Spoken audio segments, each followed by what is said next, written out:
Nilikuwa nakwambia ili mambo yasiwe mengi.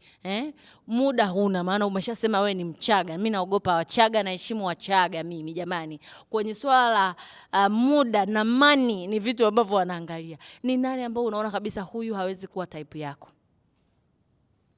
Ili ukapop tu hiyo baluni ukaingiche ili tusizungumze naye.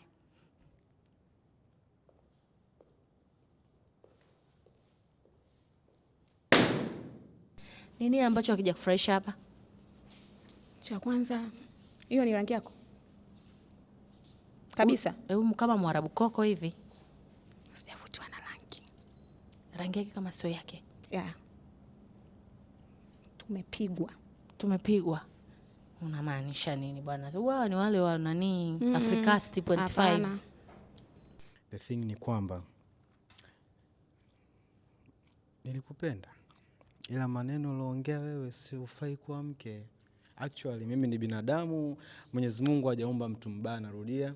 Wote ni wazuri. Sijasema kama ni mbaya. No. Ninajua ulichokimaanisha. The thing ni kwamba ukuwa interested na mimi. But I do love you. Just move on. Yaani huyu I don't give. Just move on. It's okay. Nikwambia katika vijana wa staarabu huyu. Umeongea lakini alikuwa amekupenda. Hana tatizo. Basi mpeni puto lingine. Tunakuletea, wewe ni mfalme. I'm going for you. Puto in a building. Jamani, shetani anataka kukuingia. Tusamee, ameomba radhi. Unaweza ukamsamee?